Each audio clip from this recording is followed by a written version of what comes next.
Donc là, nous allons parler de la PAC. Nous allons poursuivre avec le bien-être animal. Donc un des clichés qu'on entend assez souvent. Les vaches sont élevées en bâtiment. Alors, les vaches sont élevées en bâtiment, bah, ça dépend lesquelles. C'est vrai qu'en bovin lait, enfin les vaches laitières, il y a quand même pas mal de vaches qui ne sortent pas dehors, ça c'est vrai. Après, en bovin viande, enfin, bovin allaitant, les vaches qui sont destinées, les vaches bouchères, quoi, celles qui ne produisent pas de lait pour la vente, mais qui produisent du lait juste pour nourrir leurs veaux. Bon, bah, elles vivent l'hiver en bâtiment, hein, de décembre jusqu'à fin février, début mars. Et puis après, elles passent leur vie dehors. Voilà. Après, tout ce qui est l'engraissement des animaux, les taurillons, tout ça, enfin, les mâles, c'est vrai qu'ils sont engraissés en bâtiment. Mais est-ce que être élevé en bâtiment, c'est quelque chose de négatif? Je ne pense pas. Enfin, je pense que le mauvais logement, oui, ça c'est négatif. Hein. Mais un logement correct,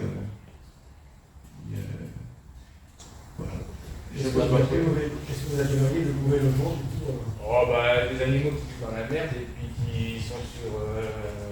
Ben, il y a des normes de mètres carrés par animaux. Par exemple, trop d'animaux dans un même bâtiment. Parce que juste pour compléter, c'est une question de confort. Enfin, je vais parler parce que je connais bien les vaches allaitantes. On a une stabulation. Donc la stabulation, c'est la maison des vaches. Hein, avec un pré, puis elles ont libre accès au bâtiment. Quand il pleut, elles viennent se mettre à l'abri. Quand il fait pas trop chaud, elles se mettent sous les chênes à l'ombre. Mais s'il fait vraiment très chaud, elles viennent se mettre à l'ombre dans le bâtiment.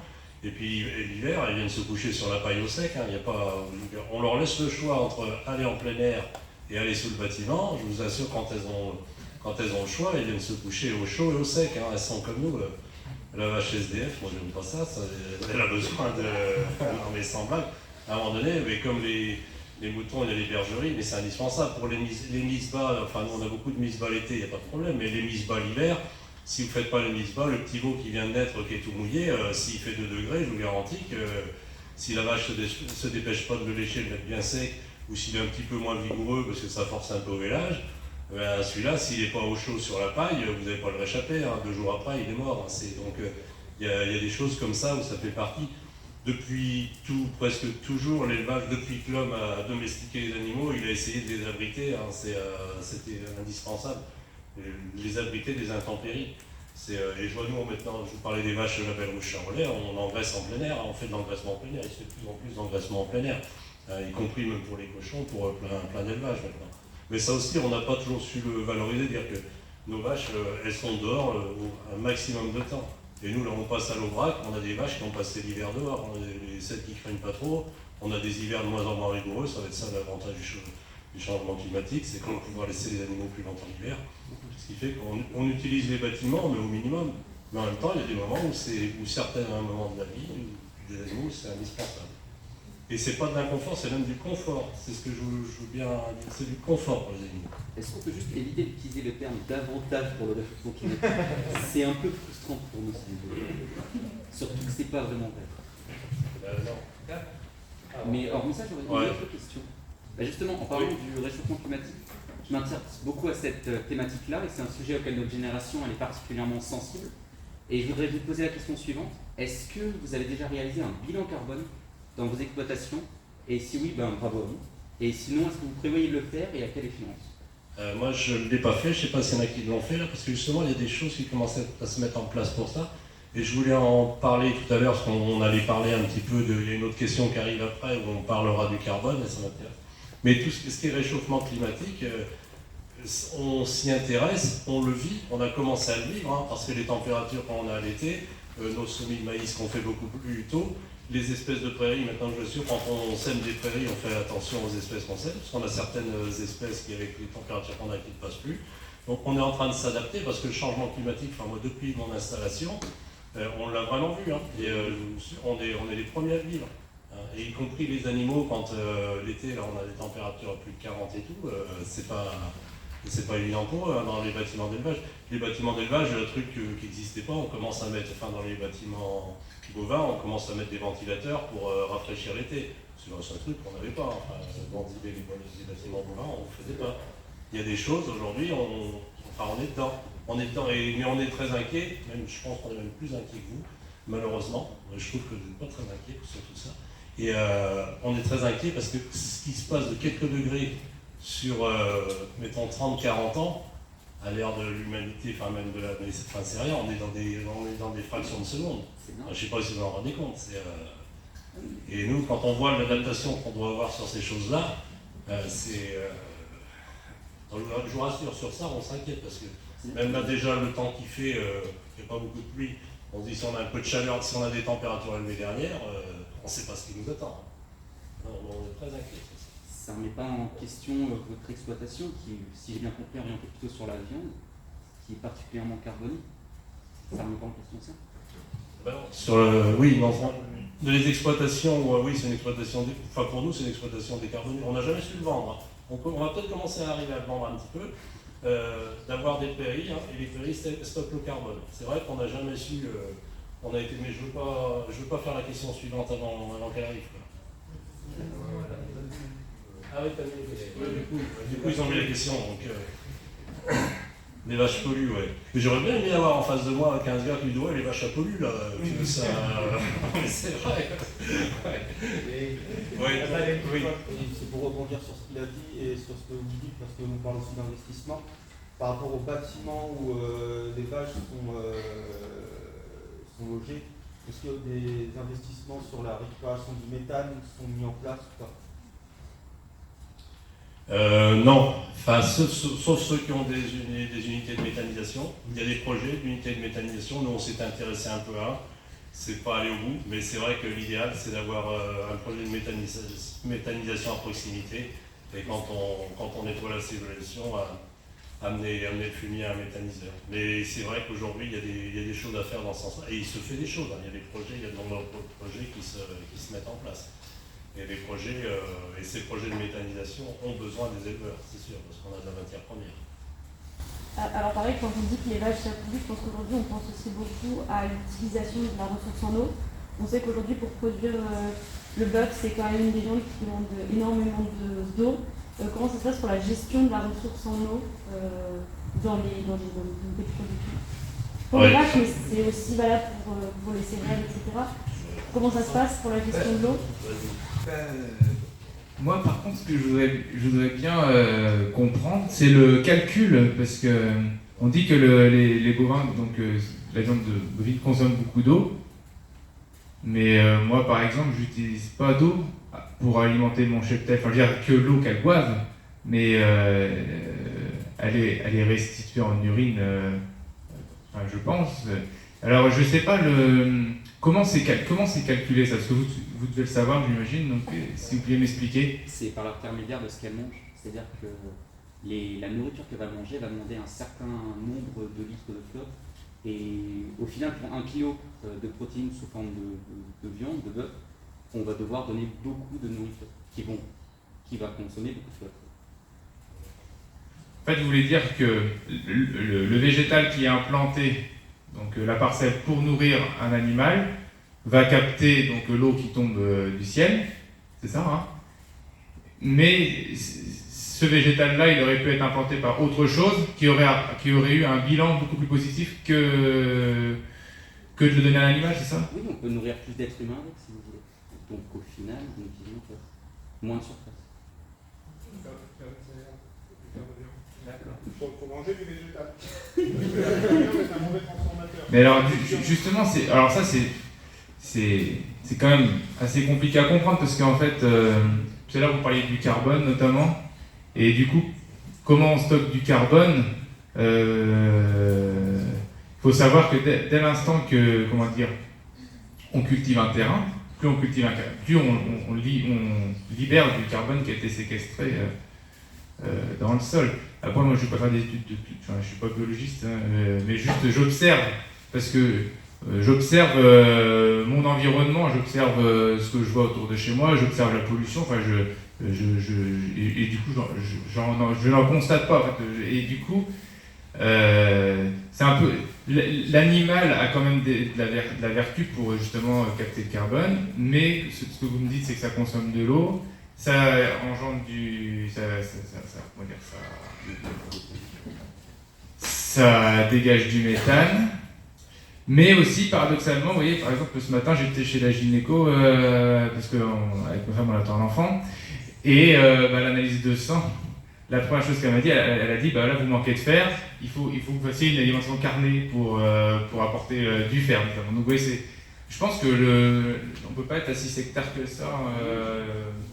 Voilà. Mais en tout cas, moi, je pense pas que de la manière de nous, on conduit notre exploitation, je pense que c'est assez équilibré, en fait, entre si on fait un bilan plus-moins, je pense que la façon dont nous on travaille, c'est... D'accord, mais du coup, d'où l'intérêt de faire des bilans carbone pour vraiment avoir des stats dessus. D'où l'intérêt de faire des bilans carbone pour avoir des stats dessus. Mais après, il faut avoir un bilan carbone juste aussi. Hein. Oui, ouais, d'où l'intérêt d'avoir les bonnes normes pour rentrer dans le bilan carbone. Ouais, ça dépend. Parce qu'on peut aller très très loin dans la démarche. Et dans l'erreur aussi. Et dans l'erreur, et dans le... Parce que là, on est un petit peu là ce soir aussi pour parler des idées reçues. Et des idées qui sont colportées à longueur de temps aujourd'hui. C'est-à-dire qu'aujourd'hui, vous avez tous un truc là, qui reçoit tous les jours, ce qui s'appelle des fake news. Parce que, je suis désolé, les L214, on adore, chez nous, qui sont quand même financés à peu près à 100% par le lobbying de la transformation végétale en viande. Oui, je suis d'accord. Donc, il y a un moment donné, on vient chez nous et là, on parle de quoi? Nous, on vous parle de proximité, on vous parle de paysage, on vous parle de vivre avec vous, on vous parle de conserver des coutumes. On vit en France, on a une tradition alimentaire. On est un pays aujourd'hui qui devient touristique, à qui on demande d'être de plus en plus touristique. On voit quand les Chinois sont pas là, ça fait du manque quand même. Mais il n'empêche qu'on leur vend quoi? On leur vend la bonne bouffe et on leur vend les paysages. Donc si on monte tout ça dans la bataille, il y a un moment donné, c'est un petit peu comme la balance qu'on nous a montré tout à l'heure là, sur l'équilibre, subventions, agriculteurs, etc. De toute façon, on se bat dans une économie qui est mondiale, et puis aujourd'hui, on est en train de nous comparer à les feedlots aux États-Unis, d'abord, avec 100 000 vaches qui sont alimentées avec des spermas. Je pense pas que vous en ayez eu beaucoup en France qui travaillent comme ça. On est en train de nous comparer avec du blé bio néo-zélandais ou australien, où les gars ils travaillent sur des fermes de 100, 150 000, 200 000 hectares. Chez nous, on ne connaît pas. Enfin voilà, il faut comparer ce qui est comparable. Et Olivier, il faut qu'on accélère un petit peu. D'accord. Désolé. Et il vous donnera ses coordonnées, Olivier. Vous pouvez continuer à parler. Oui, vous allez le voir. Parce qu'en plus, la ferme est ouverte. La Champagne et Saint-Hilaire, c'est un beau pays. Il y avait une autre question. Une question, c'était justement par rapport à ce qu'il disait, c'est que le problème de faire un bilan carbone et si on a aussi une consommation d'eau, c'est que vous, si j'ai bien compris, vous avez quand même beaucoup de prairies, donc les vaches vont se nourrir dans cette prairie, donc vous utilisez le céréal à la rigueur ou le foin que l'hiver.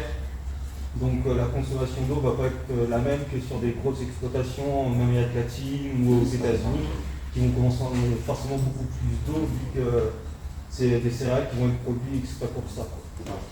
Oui, je pense que aussi il y a beaucoup de gens qui pensent que ça pollue parce qu'ils pensent que tout de suite, systématiquement, vous nourrissez vos bêtes avec du soja importé d'étrangers. Enfin, voilà, ça, je voulais dire, les exploitations dans nos régions en France, on est autonome sur la nourriture de nos animaux, on est autonome à 95%. À tout casser, on achète un peu de protéines, un peu de tourteau de colza, autrement ou de la luzerne déshydratée, des choses comme ça. Mais il y a une chose où je veux dire que l'enjeu de l'élevage, quand tout à l'heure je disais que la PMTVA, la prime vache allaitante, avait maintenu l'élevage, c'est qu'on a maintenu les millions d'hectares de prairies. Et l'élevage sont des millions d'hectares de prairies. Faudra pas, quand on se bat contre la viande, on se bat contre les millions d'hectares de prairies, on se bat contre le bocage, on se bat contre les haies, on se bat contre les arbres. Il ne faut pas oublier ça quand on se bat contre la viande rouge. toute la viande rouge qui est produite en France, quand je vous parlais de toutes les femelles qu'on vend, toutes les femelles qu'on fait, les femelles de qualité, que ce soit charolaises ou vrac, tout ça c'est produit sur prairie. Voilà, donc, et ça, dites-vous bien, si on arrête de manger de la viande rouge, on arrête de manger toutes nos femelles de qualité bouchère en France, on détruira nos prairies. On ne va pas laisser des prairies, il n'y aura pas des prairies qui vont rester comme ça pour le plaisir, il n'y aura pas des paysages de bocage et des paysages de prairies qui seront installés. Nous, on a toute la vallée du Clin qui est en prairie, où c'est magnifique comme tout. Ben, si demain il n'y a plus de vaches, il n'y aura plus ça. Il faut bien se dire que c'est lié. Tous ces troupeaux de vaches dans nos campagnes qui sont belles. Moi, j'adore aller dans les régions, le Pays Basque, la Normandie, tous ces coins-là, la Lozère, l'Aveyron, partout. Ces paysages-là, vous ne les verrez plus s'il n'y a plus de viande rouge consommée en France. Ça, on n'a jamais vu un truc qui va exister. Ce ne sont pas des animaux de compagnie. Il faut bien se dire, ce sont des animaux de rente. Et il y a une réalité économique, il y a une réalité d'occupation du territoire. C'est pour ça le débat et l'enjeu, il va bien au-delà. Il y a l'aspect alimentaire, mais il va bien au-delà de ça. J'ai presque envie de dire, dans notre monde, quand on voit à quel point notre monde est fou, on a bien la chance d'avoir quelques préoccupations comme ça. Enfin, moi, c'est vu de ma fenêtre, hein, désolé de vous l'envoyer comme ça, mais franchement, on a bien de la chance d'avoir ce souci-là. Hein, parce qu'il y a encore pas mal de monde sur la planète qui ne savent pas ce qu'ils vont se mettre dans l'estomac le midi, quoi. Hein, donc, et puis, où ça me gêne aussi, la vache pollue, il faut supprimer la vache. Si c'est pour le remplacer par des aliments ultra transformés qui ne seront pas fabriqués chez nous, qui seront fabriqués à l'autre bout du monde, mais en termes de bilan carbone, on sera dans la catastrophe des catastrophes. Hein. C'est pour ça qu'il faut être très prudent par rapport à ça, quoi. Au-delà de nos traditions. Ah ben alors là, moi je peux répondre. 25 ans d'insémination artificielle à 100% sur le troupeau. L'insémination artificielle, il faut bien se dire une chose, c'est l'acte qui est artificiel. La semence est naturelle, hein, je vais vous parler de ce que je connais bien, mais c'est la même chose sur les autres espèces. Hein. Les taureaux sont prélevés. Hein. Voilà, alors la semence, soit elle est remise en place par l'inséminateur, inséminatrice. Nous, c'est 3 inséminatrices qui passent à la maison, mais c'est un métier très, très féminin, l'insémination. Et donc, il y a beaucoup de filles, et sont aussi des techniciennes de reproduction. Et l'insémination, c'est, voilà, en fait, la semence, c'est tout ce qu'il y a de plus naturel. Hein, elle est prélevée sur les taureaux, souvent elle est congelée dans l'azote, hein, et ensuite elle est redéposée. Nous, on surveille les cycles des vaches. Quand les vaches sont en chaleur, on appelle l'inséminatrice, elle vient et elle dépose la paillette. C'est l'acte de déposer qui est artificiel. Autrement, ça permet de faire de la sélection génétique, d'avoir accès à des semences de très bons taureaux, comme dans tout, même pour les équins, où ça permet d'avoir un accès à des très bons étalons et tout. Ça permet d'accélérer la sélection génétique, mais il n'y a pas de manipulation génétique, on est bien sur du cumul génétique. Nous, on cumule les qualités maternelles, par exemple. Nous, on met une vache qui n'a pas de lait, on lui met un taureau qui va apporter du lait. Voilà. Une vache qui vèle mal, on a des taureaux à facilité de naissance qui font des petits veaux tout en long, qui naissent bien. Et c'est ça. Et le but de l'insémination artificielle, c'est de faciliter l'élevage, de faciliter la reproduction. Mais il y a juste l'acte de déposer la semence qui est artificiel. Tout le reste est naturel. Là, c'est tout ce qu'il y a de plus naturel.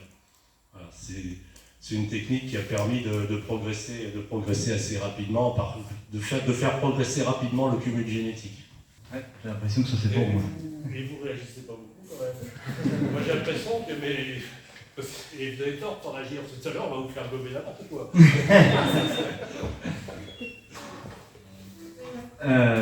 L'irrigation n'est pas utile et n'apporte pas de plus-value de la culture. Juste avant de répondre à cette question-là, mais on va voir qu'on va parler aussi de produits phyto après. Donc, j'ai pas pris la parole pour pas couper tout ça, mais sur les bilans carbone, merci pour la question et puis merci d'enrichir le débat et de poser des questions intéressantes. Et on voit que ça suscite aussi chez la profession des questionnements. On voit que des fois ça peut irriter un peu le vernis aussi. Et on sent que cette problématique-là carbone, aujourd'hui, moi j'ai pas fait de bilan de carbone, on sent que nos organismes stockeurs commencent à le faire pour se justifier. Et le bilan carbone sur la viande, des choses comme ça, on en a des images plutôt, on en a un aspect mondial, c'est-à-dire à l'échelle de la planète, il y a eu des bilans de faits. Et effectivement, on dit que la viande bovine ou la viande a un tel coût carbone. Et nous, on n'a pas fait ce travail-là chez nous. C'est-à-dire que je ne pense pas que le bilan carbone de nos exploitations ait à rougir par rapport au bilan carbone mondial qui peut être mauvais. Je pense que nos types de production, comme on le disait, en France, où on est quasi à l'autonomie alimentaire, on n'importe pas comme ils peuvent s'importer ailleurs, je pense que pour casser cette idée préconçue qu'on a un bilan carbone très néfaste, il faut absolument qu'on le fasse et il faut qu'on avance. Il faut que ça naisse au niveau sociétal pour qu'on puisse l'exprimer. Et on est un peu en retard. Mais on voit aussi qu'on a des produits qu'on vend et en face, qu'on ait un bilan faible en carbone ou un bilan important en carbone, il n'y a pas de marché, il n'y a pas un marché spécifique. Et donc c'est pour ça que la profession pendant un temps, il n'y a pas répondu. Aujourd'hui, on sent que ça arrive et on voit qu'on va commencer à y répondre. Et j'ai vraiment, moi, pas peur du bilan qu'on va avoir là-dessus. Vraiment pas. Parce qu'on n'a pas on n'a pas j'ose pas dire la ferme américaine, mais on n'a pas la réponse, mais je n'ai pas peur de la réponse. Même je pense qu'on a eu peur de ne pas s'en emparer, plutôt de tout ça. Croyez-moi que les industriels, ils ont résolu le problème vite fait, à coup d'argent. Mais nous, franchement, nous agriculteurs, enfin, avec le modèle français, où y compris l'élevage, il est même, je dirais, presque artisanal par rapport à partout dans le monde, on a vraiment eu tort de ne pas s'emparer de cette histoire de bilan carbone. Moi, je suis persuadé qu'on a tout à gagner. Hein. Ça, pas uniquement financièrement, mais même en termes d'image. Et puis, juste pour pas en dire quelques mots, il y a aussi ce qu'on commence à venir pointer du doigt, c'est certains industriels qui viennent voir aussi les agriculteurs pour dire stockez-nous du carbone. On vous paiera à stocker du carbone. Donc, mais c'est ce que je suis en train de... Voilà, c'est-à-dire que... C'est un permis à polluer. Hein. C'est un permis à polluer qu'on va venir payer le monde agricole pour stocker ce carbone-là, ce qui est dérisoire, hein, mais... Enfin voilà, c'était juste pour autant... Mais merci pour ta question, parce qu'elle était vraiment intéressante, et puis... S'ils veulent payer quelqu'un,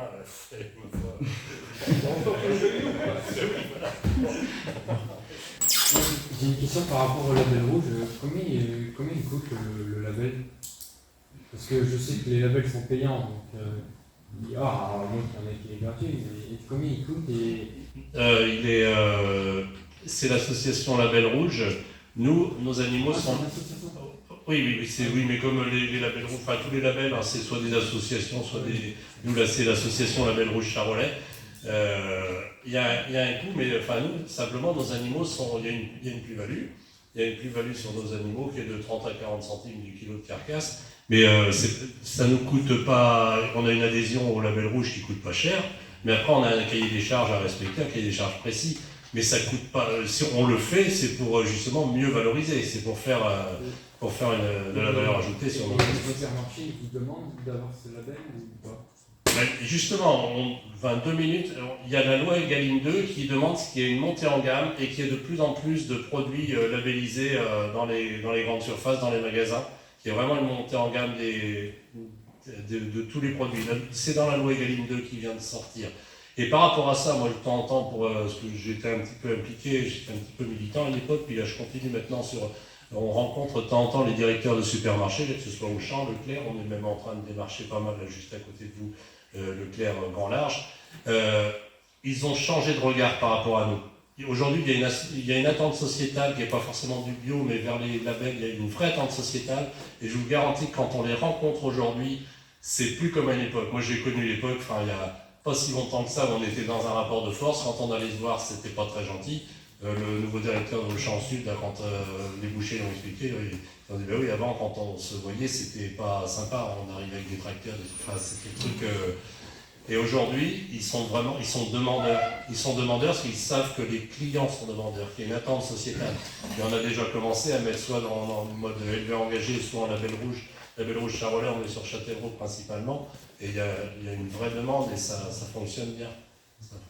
Mais il n'y a pas de coût pour nous, il y a juste le coût de l'adhésion à l'association Label Rouge qui est dérisoire. Et après, on a au contraire une valeur ajoutée. Une valeur ajoutée que forcément l'abattoir, mais après il faut que tout le monde soit agréé, il faut que l'élevage soit agréé, l'abattoir soit agréé, le transformateur agréé, le magasin agréé pour distribuer les Label Rouge. Il y a des contrôles aussi. Ah oui, bien sûr, il y a des contrôles qui contrôlent le cahier des charges. Voilà. Il y a des contrôles à peu près tous les mois, tous les 3 mois. Non, dans l'élevage, il passe 1 ou 2 fois par an, voire commencer. Après, en abattoir, c'est contrôlé un petit peu plus, et puis chez le distributeur aussi, c'est contrôlé. Voilà.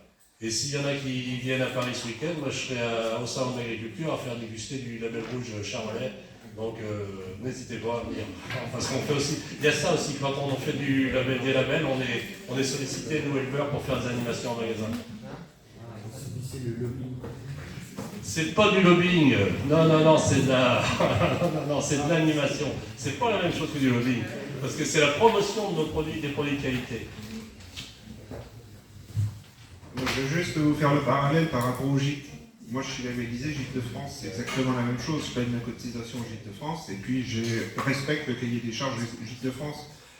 Et en parallèle de ça, j'ai regardé Booking, j'ai regardé Airbnb, j'ai regardé tout un tas de choses. Aujourd'hui, qu'est-ce que je suis content de n'avoir que Gîte de France, quoi. Voilà, parce que derrière la charte de qualité qu'on a, on reconnaît un certain type de clientèle. Et c'est vrai que, comme tu dis, le rapport de force, il est en train de changer, et c'est vous qui allez le faire changer. C'est le consommateur qui fait changer la production, c'est pas l'inverse. Il n'y a personne qui vous obligera à manger de la merde. Sauf à dire que vous n'aurez plus du tout de pouvoir d'achat. Et voilà, on en revient malheureusement à l'économie. Moi, après, c'est plus une question générale pour vous. C'est, vu que vous pratiquez un métier passion, vous avez envie de le faire partager, vous n'avez jamais eu l'idée ou l'envie de le faire partager à des personnes qui sont plus jeunes que nous, faire connaître votre métier en profondeur pour justement peut-être créer des passions comme vous le faites, vous. Bah là, je vais répondre parce que c'est un petit peu ma deuxième. Je l'ai fait depuis il y a longtemps qu'on a envie de. Enfin, tous on a envie de communiquer. Moi, je le fais depuis longtemps. J'ouvrais ma ferme. La jeune fille qui vous disait ce qu'on fait d'une journée, on peut vous montrer ce qu'on fait d'une journée aussi de façon très concrète. Mais j'ai ouvert ma ferme à des écoles primaires depuis longtemps. Hein, et après, on a fait.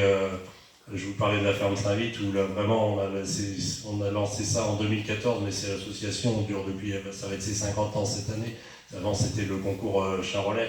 Et on a vraiment eu cette envie, ce besoin de le faire partager à l'ensemble de la société. Et on a réussi à faire à Poitiers un salon tout public qui garde son côté professionnel avec des concours d'animaux. Et puis on a aussi les visiteurs Poitvin. Et on a fait un salon où cette année on avait encore 25 000 visiteurs. Donc on a vraiment envie, et on a la ferme pédagogique. Le vendredi en avant-première, on fait une ferme pédagogique avec les écoles primaires de Grand Poitiers. Et ça marche. Cette année, on a ouvert l'inscription à la ferme pédagogique. En 24 heures, ça y est, on est complet. C'est pour dire et là aussi, je veux dire, les choses ont changé. Les choses ont changé parce qu'on a des générations qui sont un peu déracinées, qui sont un peu hors sol et qui ont vraiment envie de venir découvrir. On a plein de choses. Et nous, on raconte juste ce qu'on fait. Et c'est pour ça que je vous dis, si vous avez pas l'occasion d'aller dans une ferme, parce que vous n'avez pas de connaissances, mais venez quand on fait ça à Poitiers au mois de novembre. Venez, vous croiserez les éleveurs. Et des jeunes, il y a plein de jeunes. Cette année, on avait le concours régional, le prix Mostein des vaches laitières. Il y a eu plein de jeunes. Il y a des gens qui ont là aussi, qui ont des idées toutes faites, mais quand ils ont vu comment les jeunes s'occupaient de leurs vaches laitières, et toute la partie de clipage. La partie de clipage, c'est la partie de maquillage de la vache. La traite, tout ça, tout le soin, ils se rendaient compte à quel point ils étaient passionnés, ils en prenaient soin, ils faisaient leur concours, ils présentaient sur leur ligne et tout. Ils étaient punaises, mais quand même.